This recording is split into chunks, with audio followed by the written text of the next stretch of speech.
আসসালামু আলাইকুম ওয়া রাহমাতুল্লাহ। আশা করি আল্লাহ তাআলার অশেষ মেহেরবানিতে আপনারা সবাই ভালো আছেন। হযরত আব্দুল্লাহ ইবনে ওমর রাদিয়াল্লাহু তাআলা আনহু বলেন, রাসূলুল্লাহ সাল্লাল্লাহু আলাইহি সাল্লাম বলেছেন, তোমাদের কেউ মৃত্যুবরণ করলে কবরে সকাল সন্ধ্যায় তার স্থায়ী নিবাস জান্নাত অথবা জাহান্নাম দেখানো হয়। সে জান্নাতি হলে তার সম্মুখে জান্নাতের দৃশ্য পেশ করা হয়, আর জাহান্নামী হলে জাহান্নামের দৃশ্য পেশ করা হয়। এই কবর হচ্ছে তোমার শান্তি অথবা শাস্তির নিবাস। অবশেষে কিয়ামতের দিন আল্লাহ পাক তোমাকে তোমার সেই চিরস্থায়ী নিবাসের কাছেই পুনরুত্থিত করবেন, সকাল সন্ধ্যায় তোমাকে যা দেখানো হচ্ছে। আল্লামা জালালউদ্দিন সূতি রহমাতুল্লাহি আলাইহি তার প্রণীত আম্বারুল আজকিয়া বিহায়াতুল আম্বিয়া পুস্তকে লিখেছেন, আমাদের নবী হযরত মুহাম্মদ সাল্লাল্লাহু আলাইহি সাল্লাম সহ অন্যান্য নবী রাসূলগণ যে কবরে মানব দেহরূপে জীবিত রয়েছেন, আমরা তা বিশুদ্ধ হাদিস দ্বারা অবগত হয়েছি। এই বিষয়টি প্রমাণাদির দ্বারা দ্বিধাহীনভাবে প্রমাণিত। ইমাম বাইহাকিও এই বিষয়ে স্বতন্ত্র পুস্তক রচনা করে বলেছেন, নবী রাসূলগণ নিজ নিজ কবরে জীবিত রয়েছেন।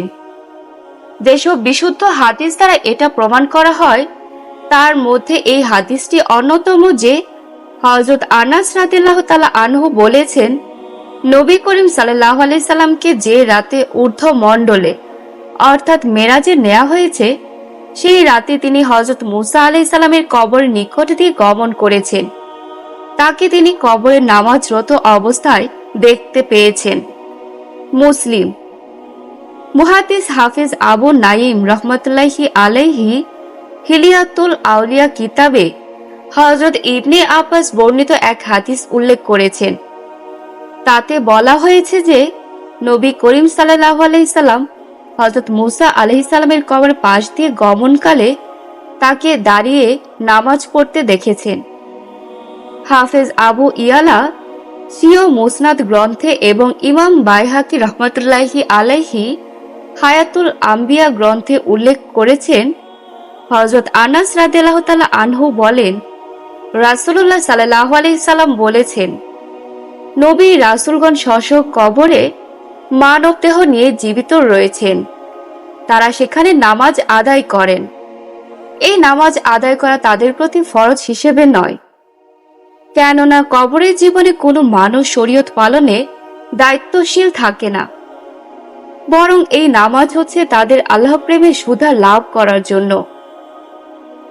ইমাম আবু দাউদ ও বাইহাকি রহমাতুল্লাহি আলাইহি হযরত আউস ইবনে আউস সাকাফি রাদিয়াল্লাহু তাআলা আনহু থেকে এক হাদিস উল্লেখ করেছেন। নবী করিম সাল্লাল্লাহু আলাইহি সাল্লাম বলেছেন, তোমাদের দিনগুলোর মধ্যে উত্তম দিন হচ্ছে জুমার দিন। সুতরাং তোমরা ওই দিন আমার প্রতি অধিক পরিমাণে দরুদ পাঠ করো। তোমাদের দরুদ আমার কাছে প্রেরণ করা হয়।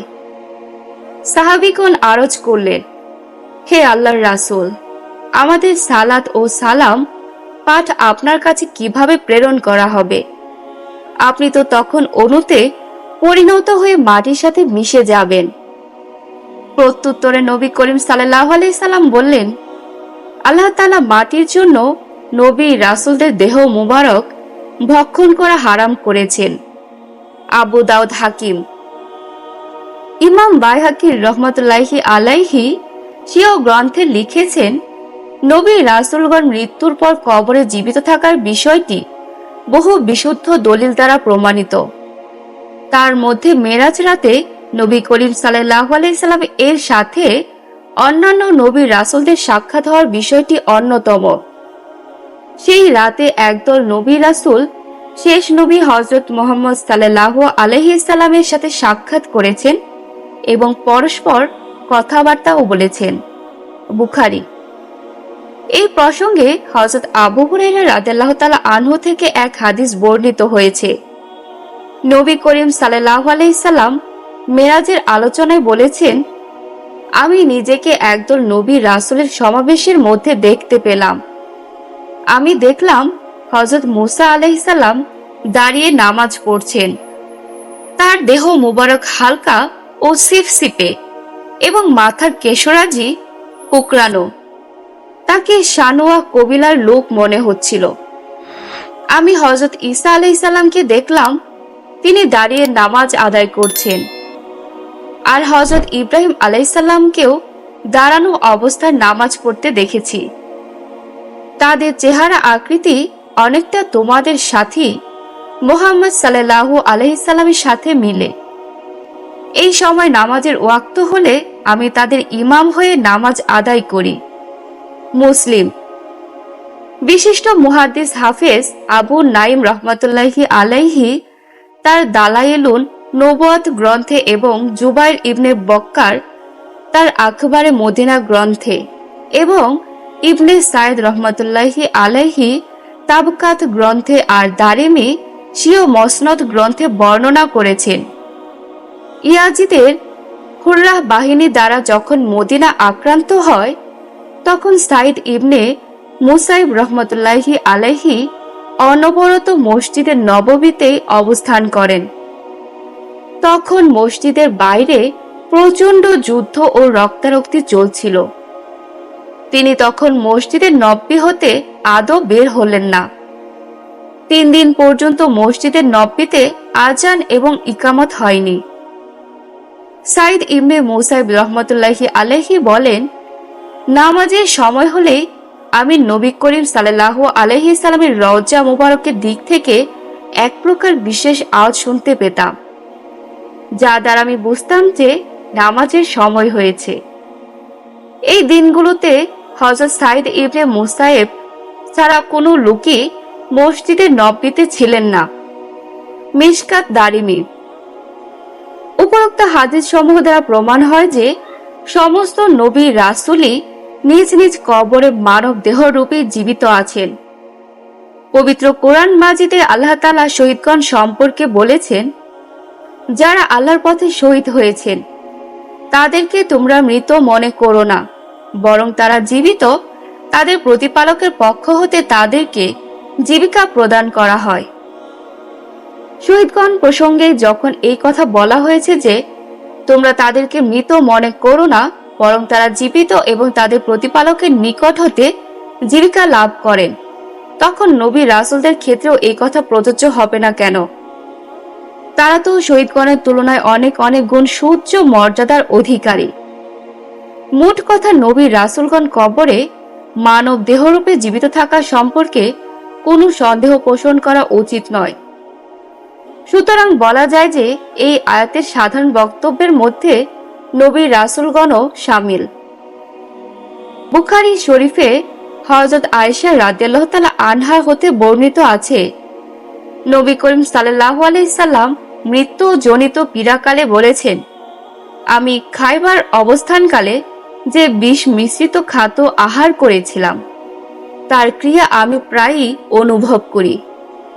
সেই সময় বিষক্রিয়ায় আমার হৃৎপিণ্ড সংশ্লিষ্ট শিরাটি কেটে নিয়েছে। ইমাম বাইহাকি রহমাতুল্লাহি আলাইহি কিতাবুল ইতেকাদ গ্রন্থে লিখেছেন যে নবী রাসূলগণের রূহ কবজ করার পর তা পুনরায় কবরে ফিরিয়ে দেয়া হয়। সুতরাং তারা শহীদগণের মতো তাদের প্রতিপালকের কাছে জীবিত আছেন। আল্লামা কুরতুবী রহমাতুল্লাহি আলাইহি সিও কিতাবুত তাজকিয়া গ্রন্থে লিখেছেন, মৃত্যু নিছক সম্পূর্ণ বিলীন হওয়ার নাম নয়, বরং এক অবস্থা হতে অন্য অবস্থায় পরিবর্তন হওয়াকে মৃত্যু বলে। এর দ্বারাই বোঝা যায় যে শহীদগণ নিহত হওয়ার পর কবরে জীবিত থাকেন এবং আল্লাহর পক্ষ থেকে জীবিকাও লাভ করেন আর খুব আনন্দ চিত্তে সময় অতিবাহিত করেন। তাদের বৈশিষ্ট্য জীবিতদের মতোই হয়ে থাকে। শহীদগণের অবস্থায় যখন তখন নবী রাসূলগণের জীবিত থাকা আরো শতগুণে যুক্তিযুক্ত। বিশুদ্ধ হাদিস দ্বারা এটা প্রমাণিত যে মাটি কখনো নবী রাসূলগণের দেহ মুবারক ভক্ষণ করে না। আর নবী করিম সাল্লাল্লাহু আলাইহি সাল্লাম যে মেরাজের রাতে বাইতুল মুকাদ্দাসে অন্যান্য নবীদের সাথে সাক্ষাৎ করেছিলেন তাও হাদিস দ্বারা প্রমাণিত। আর নভমণ্ডলে ভ্রমণকালে নবী করিম সাল্লাল্লাহু আলাইহি সাল্লামের সাথে অন্যান্য কয়েকজন নবী রাসূলের সাক্ষাৎ ও কথোপকথন হয়েছিল। তিনি হযরত মূসা আলাইহিস সালামকে কবরে নামাজ পড়তে দেখেছেন। তিনি একথাও বলেছেন, তার প্রতি কেউ সালাত ও সালাম প্রেরণ করলে তিনি তার জবাব প্রদান করেন। এছাড়া আরো অনেক হাদিস বর্ণিত হয়েছে, যার সারাংশ থেকে নিশ্চিত রূপে জানা যায় যে নবী রাসূলগণের মৃত্যুর অর্থ হচ্ছে তাদেরকে আমাদের থেকে গোপন করে রাখা, যাতে আমরা তাদের জীবিত থাকাটা অনুভব করতে না পারি, যদিও তারা কবরে জীবিতই অবস্থান করছেন। তাদের অবস্থা হচ্ছে ফেরেশতাদের মতো, তারা সর্বদা জীবিত, কিন্তু আমরা তাদেরকে দেখতে পাচ্ছি না। আমরাউল আজকিয়া। আমাদের নবী হযরত মুহাম্মদ সাল্লাল্লাহু আলাইহি সাল্লাম মেরাজের রাতে হযরত মূসা আলাইহিস সালামের কবর নিকট দিয়ে যাচ্ছিলেন। তিনি তাকে কবর নামাজ পড়তে দেখলেন। তিনি বায়তুল মুকাদ্দাসে পৌঁছে নবী রাসূলগণকে দেখতে পেলেন। তাদেরকে সাথে নিয়ে নামাজের ইমামতি করলেন। অতঃপর তিনি নবমণ্ডলে পৌঁছালে সেখানেও কয়েকজন নবী রাসূলের সাথে তার সাক্ষাৎ হয়। তিনি হযরত মূসা আলাইহিস সালামকে ইতিপূর্বে কবরে নামাজ পড়তে দেখেছিলেন। অতঃপর তার সাথে ষষ্ঠ আকাশে সাক্ষাৎ ঘটে। তারই পরামর্শ অনুযায়ী নবী করিম সাল্লাল্লাহু আলাইহি সাল্লাম বারবার আল্লাহ তাআলার দরবারে গিয়ে 50 ওয়াক্ত নামাজের স্থলে 5 ওয়াক্ত নামাজ ফরজ করে আনেন। নবমণ্ডলে যেসব নবী রাসূলদের সাথে সাক্ষাৎ হয়েছিল তাদের মধ্যে হযরত ঈসা আলাইহিস সালামও ছিলেন। যেহেতু হযরত ঈসা আলাইহিস সালাম এখন পর্যন্ত মৃত্যুবরণ করেননি, কিয়ামতের নিকটবর্তী সময়ে এই দুনিয়াতে পুনরায় আগমন করবেন এবং কাফের দাজ্জালকে হত্যা করবেন। এই কারণেই তাকে শেষ নবী হযরত মুহাম্মদ সাল্লাল্লাহু আলাইহি সাল্লামের সাহাবাদের মধ্যে গণ্য করা হয়। আল ইসাবা ফি তামিজেস সাহাবা। হযরত মুহাম্মদ সাল্লাল্লাহু আলাইহি সাল্লাম ও ঈসা আলাইহিস সালাম ইহজাগতিক রূপেই জীবিত ছিলেন, পরস্পর সাহাবী হওয়ার জন্য, যা একান্ত অপরিহার্য। অন্যান্য নবী রাসূলগণ এই সময় আলমে বরজক তথা কবরে জীবিত ছিলেন, যাদের সাথে মেরাজ রজনীতে হযরত মুহাম্মদ সাল্লাল্লাহু আলাইহি সাল্লামের সাক্ষাৎ হয়েছিল। হযরত ইবনে আব্বাস রাদিয়াল্লাহু তাআলা আনহু বলেছেন, আমি একসময় মক্কা মদিনার মধ্যবর্তী এক স্থানে নবী করিম সাল্লাল্লাহু আলাইহি সাল্লামের সাথে সফর করছিলাম। এই সময় তিনি একটি উপত্যকা সম্পর্কে জিজ্ঞেস করলেন, এই কোন উপত্যকা? উপস্থিত লোকেরা বলল, এই হচ্ছে আরজাক উপত্যকা। তখন তিনি বললেন, আমি যেন হযরত মূসা আলাইহিস সালামকে দেখছি। এই কথা বলার পর তিনি হযরত মূসা আলাইহিস সালামের দেহের রং ও চুলের কিছু বর্ণনা দিলেন আর বললেন, আমি যেন তাকে দেখছি, তার উভয় হাতের আঙ্গুলি সমূহ কানে দিয়ে আছেন আর স্বীয় প্রতিপালকের নামে তালবিয়া পাঠ করতে করতে এই উপত্যকা অতিক্রম করছেন। হযরত আব্বাস রাদিয়াল্লাহু তাআলা আনহু বলেন, এরপর আমরা সম্মুখে চলতে চলতে অন্য এক উপত্যকায় গিয়ে পৌঁছলাম। এই উপত্যকা সম্পর্কে তিনি জিজ্ঞেস করলেন, এটা কোন উপত্যকা? উপস্থিত লোকগণ বললেন, এ হচ্ছে হারশি উপত্যকা।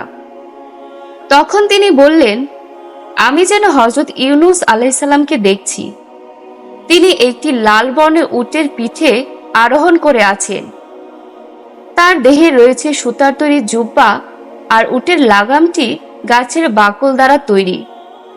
তিনি তালবিয়া পাঠ করতে করতে এই উপত্যকা অতিক্রম করছেন। এই হাদিস দ্বারা প্রমাণ হয় যে নবী করিম সাল্লাল্লাহু আলাইহি সাল্লাম তাদেরকে জাগ্রত অবস্থাতেই তালবিয়া পাঠ করতে দেখেছেন।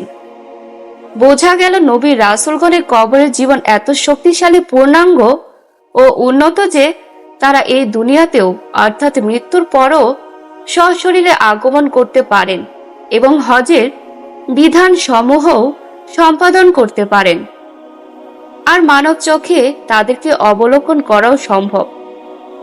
প্রখ্যাত মুহাদ্দিস শাহ আব্দুল হক দেহলভী রহমাতুল্লাহি আলাইহি মেশকাতে শরাহ আশরাতুল লুমাত গ্রন্থে লিখেছেন, নবী রাসূলগণ কবরে জীবিত থাকার বিষয়টি সব বিশেষজ্ঞদের একটি ঐক্যমত্য বিষয়।